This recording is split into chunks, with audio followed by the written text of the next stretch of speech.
Welcome to The Explainer. Today, we're unpacking a fascinating source that argues the Lord's Prayer isn't just some polite bedtime routine. It's actually a dynamic, actionable blueprint for spiritual power.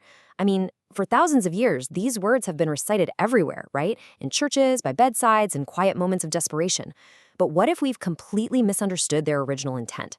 What if we've taken a highly strategic text and kind of reduced it to a simple, polite recitation?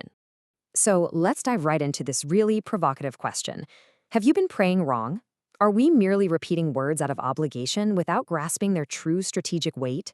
You've probably said this prayer 100 times, maybe 1,000. You might have learned it as a little kid. But have you ever actually stopped to ask why Jesus gave his followers these exact words? Are we missing the immense strategic weight behind them entirely? Well, the source makes a pretty bold claim here. It suggests Jesus didn't just offer a nice grace to say before meals. No, he provided these exact sentences as a weapon for spiritual warfare, a battle plan, a declaration, and a direct alignment with heaven itself. It's presented as a master blueprint for approaching God. When you utilize this framework, you aren't just sending wishes into the void. You're actively unlocking divine power and aligning your mind with a much larger cosmic reality. To really understand this massive paradigm shift, we're going to follow the source's 6-part plan. 1. The ultimate battle plan. 2. Relationship and reverence. 3. Surrendering the kingdom. 4. Dependence and forgiveness. 5. Protection and victory. And finally, 6. Changing us, not God. All right, kicking things off with Section 1, the ultimate battle plan. Culturally, we tend to view this prayer as a simple wish list or maybe a dusty ritual recitation. But treating this ancient text like a mere ritual actually strips it of its intended power. It's a deliberate spiritual strategy, literally a declaration of war against dark forces. When we shift our mindset from passive recitation to active engagement, these words transform from a gentle poem into a powerful weapon that reshapes exactly how we interface with the reality around us. Moving right along to Phase 2, relationship and reverence. Notice that Jesus deliberately chose Father over titles like Cosmic Creator or Almighty Ruler. Before making a single request, saying, "Our Father in heaven," declares two massive things. First, that we're children of God in a close, intimate relationship. And second, that heaven is our ultimate home. By starting right here, the entire foundation of the prayer is built on deep connection, not some cold transaction. And there's a really sharp contrast here. The enemy's deception pushes this idea of a cold, distant ruler who is just annoyed by our requests. But the biblical reality is a loving parent, a truth demonstrated over 150 times in the Gospels. I mean, if you're convinced that God is hard to reach, you just aren't going to experience the power of this prayer. Approaching God as a loving father changes the entire dynamic from begging a distant ruler to resting securely in a parent's love. So, hallowed isn't just saying God is holy. It's an actionable commitment to honor the sacred in how we live on a Monday morning, not just during a Sunday service. Think about the ancient Old Testament scribes. They had such immense reverence for God's name that they would literally stop their work, wash their hands, and grab a brand new pen just to write it down. They understood the absolute gravity of the sacred. So we have to ask ourselves, does our daily life reflect that kind of reverence?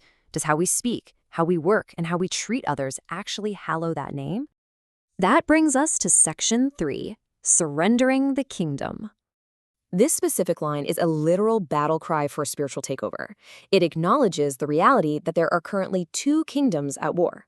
When we say these words, "Your kingdom come, your will be done," we aren't just reciting a nice religious sentiment. We're actively asking for God's rule to invade enemy territory and overthrow darkness. We are literally inviting a divine disruption into our world. Now, we often want a comfortable God, right? One who just rubber stamps our personal plans and ambitions. But true prayer requires the agonizing surrender Jesus modeled in the Garden of Gethsemane, praying, "Not my will, but yours be done," even when he knew the pain of the cross was imminent. So we have to ask ourselves a really tough question. Are we actually praying for God's kingdom to come, or are we just asking him to bless and protect the comfortable little kingdom we've built for ourselves? Okay, Section 4, dependence and forgiveness. By asking specifically for daily bread, we're intentionally breaking free from the modern anxieties that constantly weigh us down. It beautifully mirrors the Israelites relying on daily manna in the wilderness. Notice the exact phrasing here. It doesn't say, "Give us our monthly bread," or secure our yearly retirement fund. It's a daily dependence, designed to cure our obsession with trying to secure our own future without God. It forces us back into a rhythm of daily trust, just taking life exactly one day at a time. But here is a truly terrifying reality. Our own unforgiveness actively blocks God's mercy. It acts as a spiritual trap. It's illustrated perfectly by the parable of the unmerciful servant, the guy who was forgiven a massive debt only to turn around and choke someone else over a few pennies. Studies even show that holding on to bitterness acts as a literal physical cage. It increases stress hormones, elevates blood pressure, and severely damages your immune system. We're commanded to forgive, not because people deserve it, but because we absolutely did not deserve the forgiveness we received either. Which leads us to phase 5, protection and victory. Temptation is a guaranteed, calculated strategy of the enemy, which is exactly why we must pray for protection before we ever step foot onto the battlefield. God doesn't tempt us. Rather, this is a profound call to stay spiritually alert. It's a pretty sobering acknowledgement that the enemy deeply studies our blind spots, observes our weaknesses, and tempts us with the very things we struggle with the most. We have to preemptively ask for deliverance. Drawing directly from James 4:7, this is a highly actionable blueprint. It's not enough to just fight sin with sheer human willpower, because eventually your willpower is going to run out and you will lose.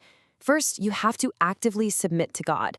Then you must ruthlessly guard the influences you allow into your mind, what you watch, what you read, who you listen to. And finally, you have to actively replace that temptation by running toward God, rather than just standing there trying not to sin. And this perfectly illustrates why the Apostle Peter failed when he relied solely on his own human strength, ignoring Jesus' clear warnings and ultimately denying him. Contrast that epic failure with Moses at the Red Sea.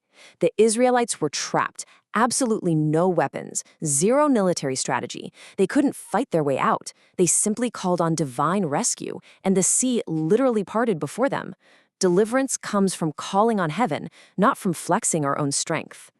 Finally, we reach the climax. Section 6, Changing Us, Not God. This isn't just a polite religious sign-off. It's a bold proclamation of absolute certainty. Think of King Jehoshaphat, who ended his prayers in intense worship before the battle was even won. He intentionally shifted his focus from his massive, terrifying problems to God's ultimate power. No matter what absolute chaos is happening in your life, your family, or the world right now, declaring yours is the kingdom, the power, and the glory reminds your own heart that his reign is forever, completely untouched by human panic. Here is the massive paradigm shift. We aren't praying to persuade God to care about our needs. We're praying to align our perspective with his eternal reality. We so often pray as if we need to somehow convince him to act, as if he doesn't already care. But this blueprint reshapes our priorities. It recenters our faith on his incredible power and his perfect will, rather than just handing over a list of our immediate, short-sighted problems. So, the crucial takeaway of this entire explainer is summed up right here. Prayer is not about changing God's mind. It's about changing us. Every single part of this ancient blueprint flips societal norms completely upside down. The world says, be entirely self-sufficient. This prayer says, rely fully on the Father. The world says, build your own kingdom and your own brand. This prayer says, seek God's kingdom. The world says, demand justice and hold grudges. This prayer demands that we forgive. So, we leave you with this provocative thought. Are you just reciting words out of habit, or are you truly praying? Stop treating these words as a hollow ritual and start deploying them as a genuine, powerful strategy for your life. Think about how you might approach this ancient text just a little bit differently tomorrow morning when you wake up.